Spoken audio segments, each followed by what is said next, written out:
Order! Right order! Huh.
No, adesso devo riprendere, c'è la linea.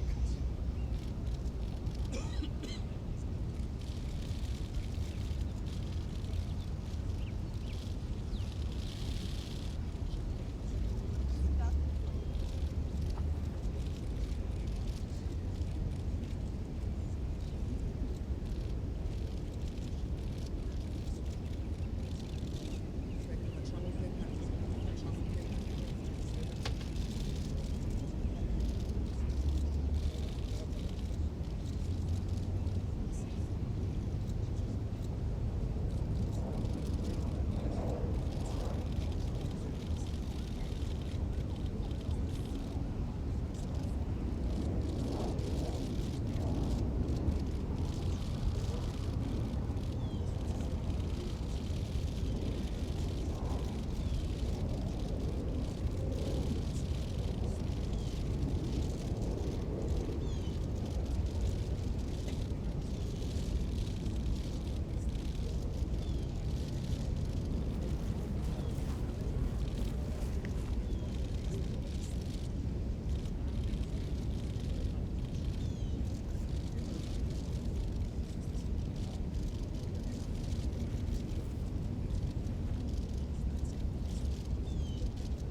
Ladies and gentlemen, the national anthem of the Republic of Italy, followed by the national anthem of the United States. Freedom! Freedom! Huh.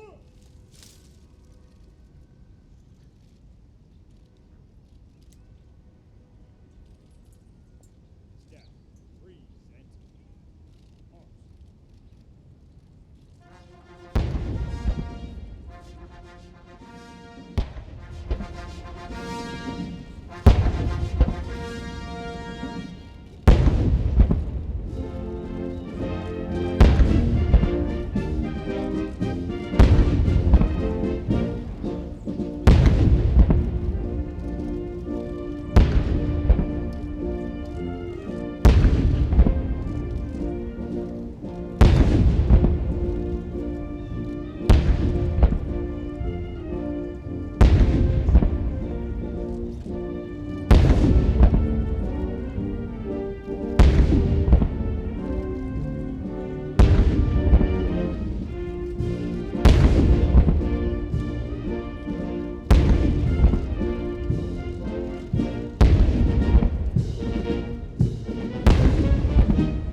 Shoulder, right shoulder. Huh.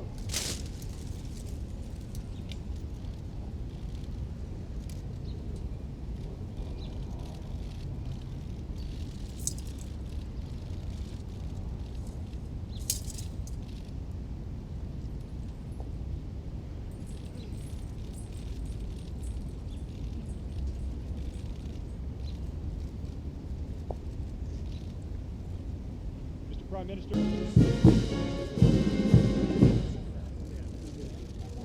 Group in review.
Good morning. Buongiorno.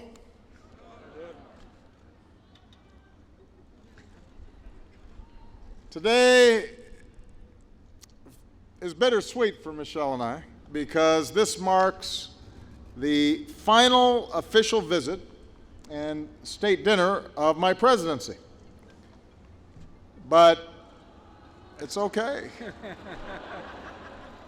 We've saved the best for last. And so, on behalf of Michelle and myself, and on behalf of the American people, it is my great honor to welcome from Italy Prime Minister Matteo Renzi,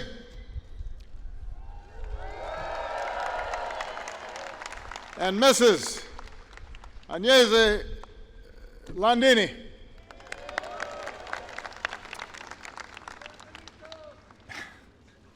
As Americans and Italians, we're here because of each other. America's founding fathers, Washington, Jefferson, Adams, drew inspiration from Cincinnatus, Cicero, Cato. Prime Minister Renzi, you've spoken with great emotion about the American soldiers of World War II who liberated Italy so that families like yours could live in freedom. Today, we again pay tribute to all those who risked their lives and often gave their lives, including the heroes of the Italian resistance, so that we can stand here today as two free peoples.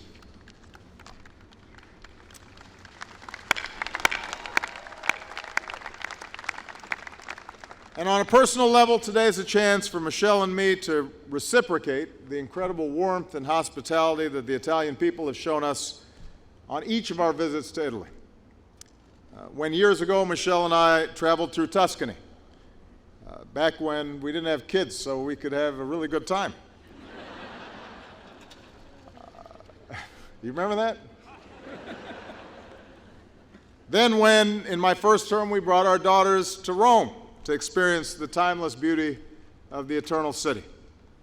And when Michelle and our daughters and my mother-in-law went to Milan for last year's Expo, all of which has prompted Malia and Sasha to ask the question posed by generations of visitors to Italy: when can we go back? Of course, this visit also reflects the deep friendship between our two peoples and the Americans' love of all things Italian. We love the food, we love the fashion, we love the wine, we love Sophia Loren. And nowhere does our love for Italy run deeper than among the millions of very proud Italian Americans, including those who are here today.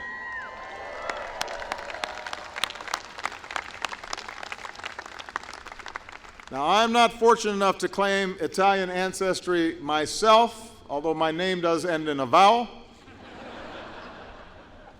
But I do consider myself an honorary Italian. I was raised in part by my grandmother, and then, as any Italian will tell you, you listen to your nonna. And because of Michelle, like every good Italian home, the White House now has a garden with tomatoes and garlic. Let me also say that in the Italian-American experience, immigrants who often came here with nothing, who had to learn the language and carve out new lives, and who overcame prejudice and discrimination, relying on the love of family and the strength of their faith, and then have gone on to succeed in every walk of life, we see a truth that we must never forget, and that is that America was built by immigrants. America is stronger because of immigrants. America is great because of immigrants.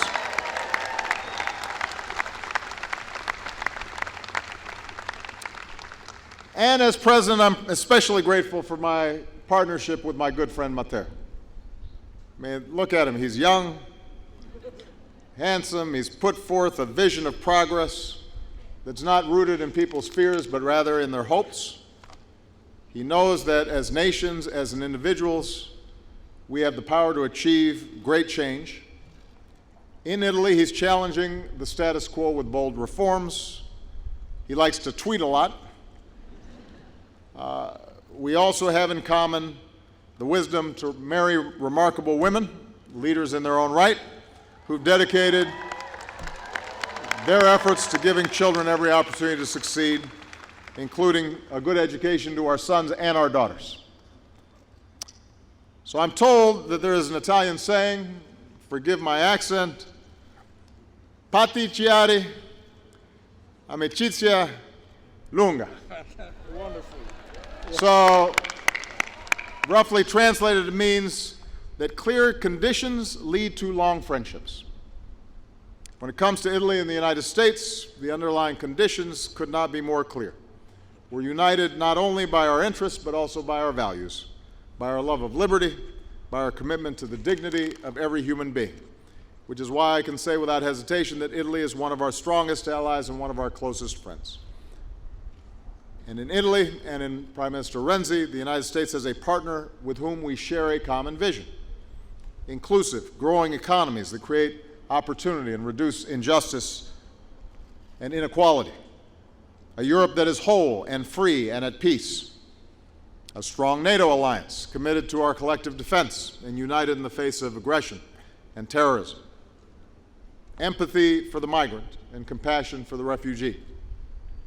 Partners in clean energy, as our generation takes the boldest steps ever to save our planet from climate change. And partners in development, because when Italians and Americans work together, we can help save the world's most vulnerable people from the ravages of hunger and disease. As our Italian friends know, Matteo began his life of faith and service in the Scouts. And ever since, he's been guided by the words of the Scouts founder, "Leave this world a little better than you found it." Well, Matteo, Agnese, and to the Italian people, we are proud to call you allies and friends today and always, because we know that when we stand together as Americans and Italians, we can leave the world a little better than we found it. So, to all of you, welcome to the United States. Benvenuti, amici miei. All right.